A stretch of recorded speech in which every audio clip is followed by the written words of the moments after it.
बलवान पूनिया। सभापति महोदय, मैं अपनी बात कर देता हूँ तो फिर भी समझ में आए। मैं मंत्री महोदय का धन्यवाद करना चाहूंगा कि राजस्थान सहकारी सोसाइटी संशोधन विधेयक 2023 लेकर के आए। सभापति महोदय, मैंने 2018 और 2019 की ऋण माफी का जिक्र राजस्थान की विधानसभा में पहले कई बार करा। 6000 करोड़ रुपए ऋण माफी की घोषणा करी थी 2018 में तत्कालीन भाजपा सरकार ने। सभापति महोदय, 2000 करोड़ रुपए माफ करे गए। उसके बाद 14000 करोड़ रुपए माफ हुए 2019 में, लेकिन उसमें से बहुत बड़ी राशि जिसका बूम किसान में आना चाहिए था वो खुर्द-बुर्द हुई। मैंने जिसमें लोगों ने भारी शिकायत करी, छानी पड़ी के व्यवस्थापक जेल होकर के आए। सभापति महोदय, अध्यक्ष का कुछ नहीं बिगड़ा अभी तक।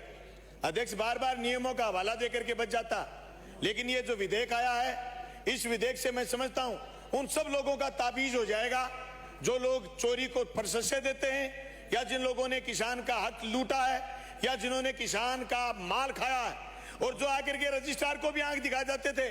अब मैं समझता हूं उनकी गर्दन हाथ में आएगी, और जो सरकार सहकारिता के माध्यम से किसान का भला करना चाहती है वो सरकार किसान तक वो चीज पहुंचा पाएगी।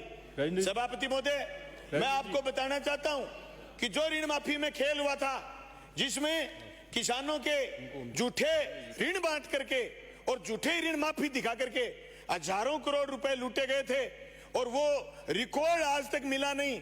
सहकारिता विभाग में शिकायत करने के बावजूद वो रिकॉर्ड अधिकारियों को नहीं मिला, और वो रिकॉर्ड गायब कर दिया गया। उसका ताबीज हो जाएगा इस विधेयक से।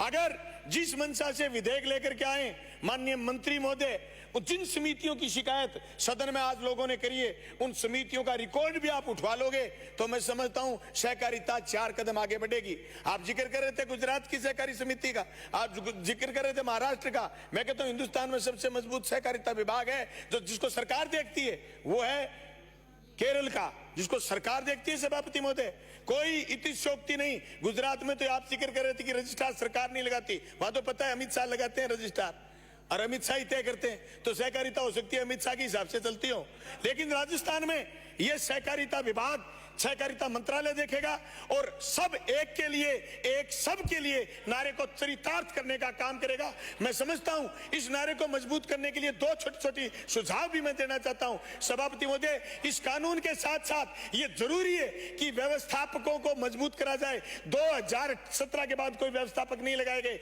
आज मैं शिकायत करने की सोचूं कि मुझे व्यवस्थापक की शिकायत करनी है, एक व्यवस्थापक भ्रष्ट है, उसके बाद 3-3, 4-4 समितियों का चार्ज है, किसान की ऋण माफी की और किसान की ऋण टर्नओवर की सारी बातें लटक जाती हैं। इसलिए मुझे भी कहीं न कहीं ये दिक्कत होती है कि यार मैं शिकायत करूंगा ये सस्पेंड हो जाएगा, इन 4 समिति के किसानों के ब्याज लग जाएगा। इसलिए 2017 के बाद जो व्यवस्थापक लगाने आपने बंद करे वो व्यवस्थापक आप लगाइए, स्क्रीनिंग समय पर करिए, और व्यवस्थापकों के लिए मानदेय तय करिए। आप ताजुब करोगे, व्यवस्थापकों के लिए मानदेय नहीं है 5000 रुपए, मानदेय नहीं है 7000 रुपए, लेकिन बहुत सारे व्यवस्थापक राजस्थान में ऐसे हैं जो ऋण माफी के बाद आप मंत्रियों का इतना बड़ा वेतनमान नहीं होगा, मानदेय नहीं होगा जैसी फीलिंग व्यवस्थापक ले रहे हैं, क्योंकि पैसा जनता का है और किसान के पास जाना चाहिए था। इसलिए मानदेय बिल्कुल तय होना चाहिए, नहीं तो सहकारिता विभाग मजबूत नहीं होगा। हम जांच कैसे करें? आप जाओगे कि आपने इस समिति में, समिति घाटे में, लेकिन व्यवस्थापक क्या तनख्वाह ले ये किसी को पता ही नहीं। इसलिए जो व्यवस्थापक ईमानदार है उसका भी वैसे ही नुकसान कर देते हैं जो व्यवस्थापक चोर है। और ये सहकारिता विभाग तो ऐसा है सभापति महोदय, जहां शिकायत करते हैं तो विभाग के अधिकारी भी सहकारिता निभा देते हैं। वो फिर परिवार उसको मानते हैं जो सहकारी विभाग में कर्मचारी है, किसान को परिवार नहीं मानते हैं। इसलिए हम चाहते हैं कि सारी की सारी जो जांचें चल रही हैं इन जांचों पर कार्रवाई करें। एक जो सहकारिता विभाग को मजबूत करने के लिए जरूरी कदम उठाया है आपने, इसके लिए तो मेरे पास शब्द ही नहीं है धन्यवाद करने के, ये शब्द ही नहीं है। इससे आप ये कह रहे हो कि अधिकारियों में दादागिरी आएगी, नहीं साहब, आपके पास मंत्री है, आपके पास मंत्री है, और आप तो सपने ले रहे हो। एक तो आप इतने कंफ्यूज हो इस दल वाले, नारायण जी साथ ही तो कार्रवाई करवाना चाहते हैं समितियों पर, साथ ही कह रहे हो कि अधिकारियों को दादागिरी दे रहे हो। अरे कार्रवाई करेगा कौन? कार्रवाई नुक्कड़ पर बैठा आदमी करेगा क्या? कार्रवाई अधिकारी करेगा। अधिकारी के पास सब कुछ कह रही है धारा 31 ये कह रही है कि आप रिकॉर्ड ही नहीं ले सकते, न्यायिक मजिस्ट्रेट के बिना रिकॉर्ड ही नहीं ले सकते आप। धारा 31 कह रही है, उसका जाब्ता करने के लिए कानून है। आप इतने कंफ्यूज हो यार। आप वास्तव में मीर जी आप इनकी आमद भरो, ये रामलाल जी को तो पता ही नहीं है, ये तो किसान है ही नहीं। यूं ही नारायण जी समझदार आदमी है, फिर भी सभापति महोदय नारायण जी मेरे पास बैठते लेकिन कंफ्यूज होते हैं, इतने सीनियर आदमी है। मैं इसलिए मंत्री महोदय का धन्यवाद करना चाहूंगा कि आप जो बिल लेकर के आए हो इसमें जो मैंने संशोधन दिया है, मैं इस बात के साथ वापस लेना चाहता हूं कि राजस्थान में जो बड़ी ऋण माफी करी थी वो किसान तक पहुंचे।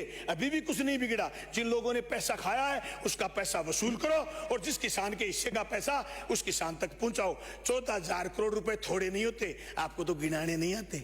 ये यूं ही कर रहे हैं। दुग्गी माफ नहीं करी मोदी ने और ये सारे दिन आपको आंख दिखाते हैं।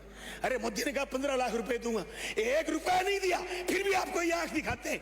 क्योंकि ऋण माफी तो आपने करी 14,000 करोड़ की, लेकिन इस ऋण माफी का बूम लाने की आपको जरूरत है। बहुत बहुत धन्यवाद, थैंक यू। अलाउ नहीं होगा।